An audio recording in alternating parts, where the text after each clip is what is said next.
You already know that I'm walking the entire length of Britain along the Spine of Albion.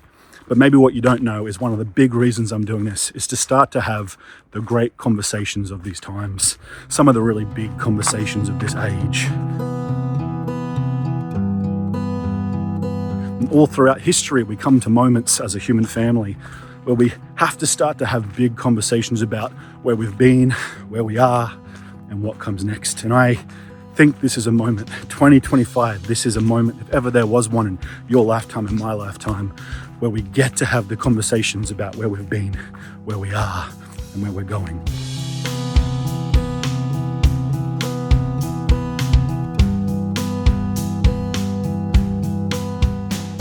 With this turning of the year, it feels like the heat has turned up quite a bit on this civilizational transitional moment that we find ourselves in. There really is a great change afoot. There's a lot moving. In a lot of ways, we've come to collapse point. A lot of ecosystems are at a collapse point. A lot of species are at an extinction point. The water is sterile. We have all this technology and we're still missing the mark so much. And this is what happens when you put power in the hands of 12-year-olds, which is kind of the developmental stage of humanity. We're somewhere between 12 and 14 metaphorically, as the Western civilization is anyway. The last time I was in Australia, I went to have a fire on the beach, and everywhere, all along the beach, there are dozens of signs saying it's prohibited to have a fire here. It's illegal to have a fire here. And it just makes me think, what world are we dreaming where we aren't able to have fires on the beaches where we were born? What world is that?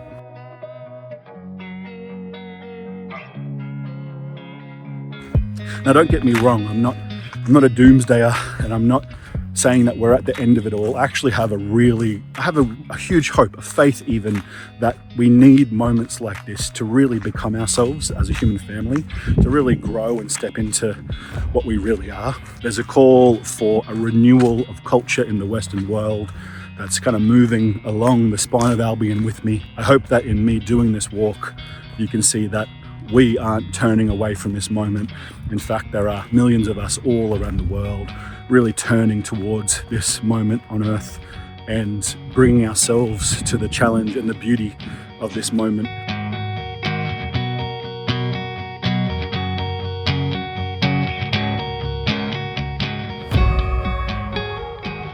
I believe that there are leaders on Earth right now who don't look like politicians.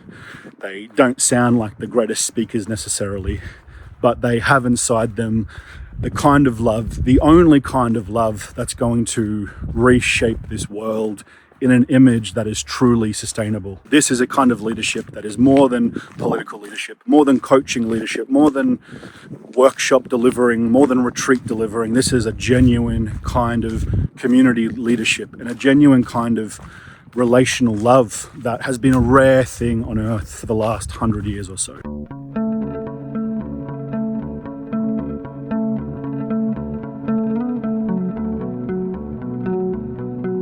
So we're coming into a new chapter where these leaders are coming forward and revealing themselves and beginning to play a deeper role on Earth in these times. And I'm getting to witness it, and it's a beautiful thing. And my hope is that this walk stirs those leaders, that this walk, this devotional act, stirs them in a way where they come forward like they never have before.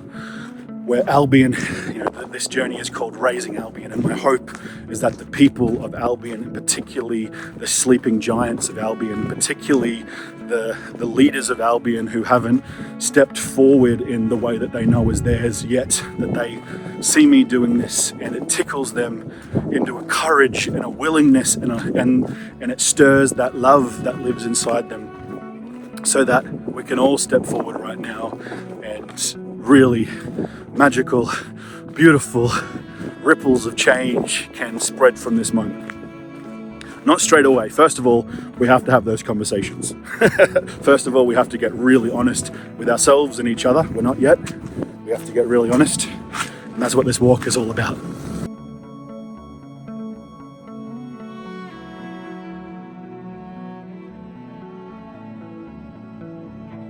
And we are going to meet that honesty together. You can come and walk with me for a few miles and meet me passion, in your love, in the fire that lives inside you for change in these times. And I'm going to invite into these conversations beings I really respect who have some key things to share with us all in this moment of civilization transition and in this moment of finding our way back to what it really means to be human. And that finding our way back to what it really means to be human, that really is a key here in these times. We have to humble ourselves and we have to say what we have done has not worked. Where we are at is not sustainable.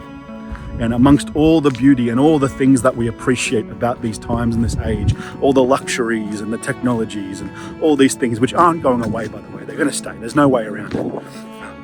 Amongst all of that, we have, in a sense, lost touch with ourselves, and we get to remember ourselves. We get to remember what it means to be human, and we get to begin to do that now. Yeah, welcome to 2025. Onwards.